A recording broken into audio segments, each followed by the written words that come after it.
Kalau ingin mendapatkan Lailatul Qadar, hindari dua perkara. Jangan sibuk mencari tanda-tanda dan jangan sibuk mencari tanggal ganjil. Anda tidak akan dapat. Tapi sibukkan, hidupkan 10 malam terakhir Ramadan, pasti kita dapat. Ulama sudah memerinci tentang masalah tanda-tanda kalau malam itu Lailatul Qadar, baik sebelum, baik sedang atau sesudah. Di antara tanda-tanda Lailatul Qadar itu, di malam Lailatul Qadar tidak akan ada bulan, yang ada hanya bintang. Bahkan bintang-bintang yang di hari-hari biasa dalam setahun itu tidak kelihatan saking jauhnya, maka dia akan mendekat ke bumi sehingga ada ziyadatun nur, ada tambahan cahaya, dan itu diketahui bagi orang-orang yang di tengah lautan atau di tengah gurun pasir. Ini satu. Yang kedua, di malam itu tidak ada meteor satupun yang jatuh ke bumi.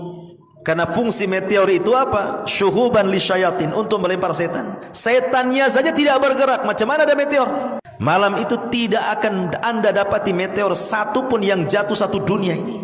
Karena malam itu malam salam keselamatan. Kemudian juga yang ketiga, kata Nabi SAW, Lailatul Samha, malamnya tenang-tenang sekali. Ya, tidak terlalu panas, tidak terlalu dingin, bagi yang sehat. Kemudian juga, apakah harus seperti itu? Maksudnya cuacanya sepoi-sepoi, angin tidak terlalu kencang, senang. Enggak, terkadang Lailatul Qadar pun bisa terjadi dengan hujan deras.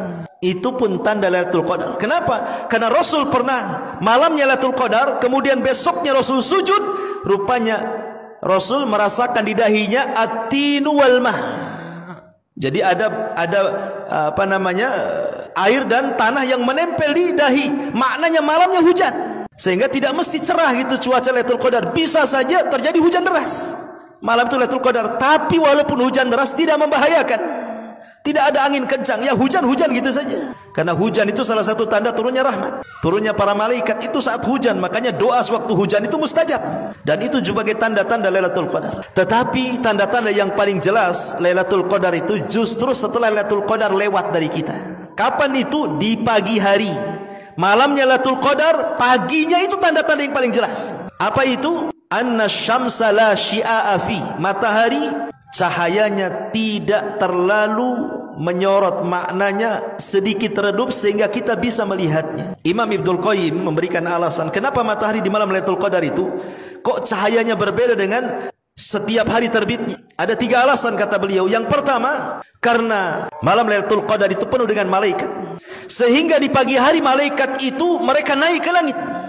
Dan malaikat itu tercipta dari nur cahaya, dan cahayanya inilah yang menghalangi cahaya matahari, sehingga cahaya matahari ke bumi terhalang dengan cahaya malaikat, makanya agak redup. Yang kedua, di dalam hadis Nabi SAW, kenapa kita dilarang solat saat terbit dan terbenam? Karena di situ ada 2 tanduk syaitan. Dan malam Lailatul Qadar tidak ada setan, sehingga setan tercipta dari api, kemudian matahari juga punya panas seperti api, sehingga ketika api bertemu dengan cahaya matahari, makanya kemudian silau sekali. Tapi ketika setan tidak ada, berarti matahari terbit sebagaimana awal penciptaannya, makanya agak redup dan bisa dilihat. Ini satu pendapat juga. Tapi juga ada yang mengatakan tidak. Kenapa matahari dibuat redup seperti itu? Ya karena Allah ingin menguji orang-orang yang mujtahid saat mencari Lailatul Qadar. Sengaja Allah buat tanda-tanda yang jelas itu setelah lewatnya, bukan di awalnya gitu loh. Kalau di awalnya, oh senanglah semua orang tahu Lailatul Qadar kan. Ketika tanda itu di akhirnya, maka orang akan menyesal, kenapa semalam saya tidak qiyamul lail, kenapa saya tidak baca Quran, kenapa saya tidak berdoa, dan begitu seterusnya. Makanya dibuat tanda-tanda yang paling jelas itu di pagi harinya. Maka hidupkanlah malam Lailatul Qadar itu dengan menghidupkan 10 malam terakhir Ramadan. Tidak mesti 1 malam suntuk, minimalnya ya 2/3 malam atau 1/3 malam. Jangan sampai 1 malam itu terlewatkan tanpa ibadah, gitu maksudnya.